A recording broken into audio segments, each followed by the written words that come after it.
Então é importante a gente deixar claro isso e pensar nessa possibilidade. Diagnóstico disso é dificílimo, né? É o diagnóstico mais clínico. E se você quiser complementar, o teste genético pode ser feito, mas às vezes determinadas variantes genéticas ainda não foram descobertas e relacionadas à doença. Então, mesmo fazendo um teste genético, mesmo gastando milhares de reais, principalmente no sequenciamento genético completo, ou o teste do exoma para fazer a avaliação dos exons, ou o teste do sequenciamento genético completo, NGS, Next Generation Sequence, onde você avalia o exoma e o intron. Então, mesmo assim, pode ser negativo, porque ainda não se encontrou, por assim dizer, a variante genética relativa àquele problema. Então, por isso que é importante um paciente sem um diagnóstico, olha, você que tem uma doença rara, que tem uma doença de difícil diagnóstico, que fez um teste genético, esse teste genético vem negativo, você pedir, eventualmente, a avaliação do laboratório para que ele possa reavaliar o seu sequenciamento genético e ver se houve a descoberta, por assim dizer, de alguma variante genética relativa ao seu problema, tá bom? Tem muita gente aí com suspeita de doença genética sem diagnóstico.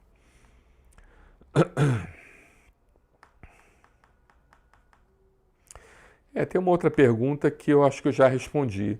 Eu ouvi falar de doenças autoimunes, é a mesma coisa que autoinflamatórias? Não, são coisas diferentes, né? São parecidas, mas são coisas diferentes. A autoinflamatória é mais comum em crianças e atinge o sistema imunitário inato, aquele que a gente nasce com ele. E a autoimune, ela necessariamente precisa atingir o sistema imunitário adaptativo, aquele sistema imunitário aonde você precisa de um tempo para maturar a sua imunidade, tá? E desenvolver, então, autoagressão a você mesmo. Autoinflamatória, por assim dizer, dá só em crianças, ou pode dar em adultos também, tá? Isso pode acontecer, mas é mais comum em crianças.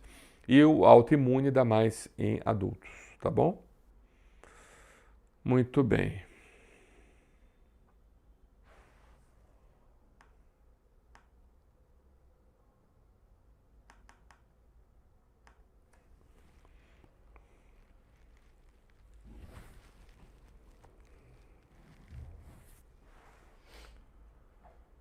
Então, tem uma paciente aqui que viu um vídeo nosso e não entendeu muito bem. Pergunta o seguinte: quando você fala em febre estranha ou febre que recorre, o que exatamente isso significa?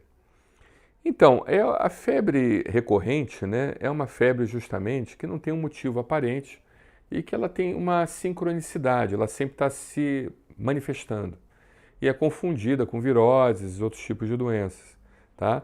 Então, quando o paciente tem uma febre recorrente, que não melhora e que tem aquela sincronicidade,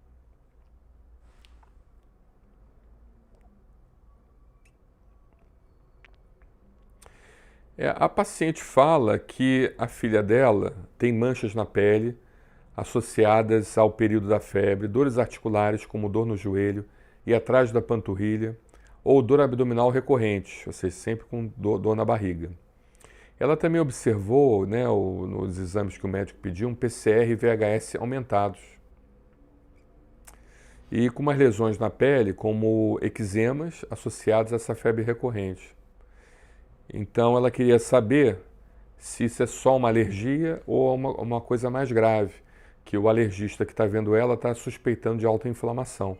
Eu acho que está bem orientado, está bem conduzido, que é uma boa suspeita mesmo, a doença de autoinflamação. Mas como eu havia falado, às vezes as doenças autoinflamatórias, você só conseguiria, por assim dizer, um diagnóstico através do sequenciamento genético e ainda não deu tempo de você encontrar a variante específica sua que esteja relacionada a essa doença autoinflamatória.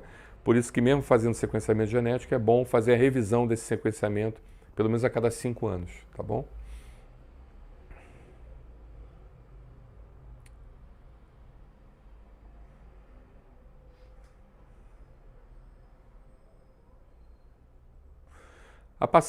Essa mesma paciente fala que o médico, ele pediu anticorpos, pediu um exame chamado imunofenotipagem e o exame chamado proteína amiloide A. Ok, muito bom. Mas que disse que talvez venha tudo negativo ou não consiga um diagnóstico adequado.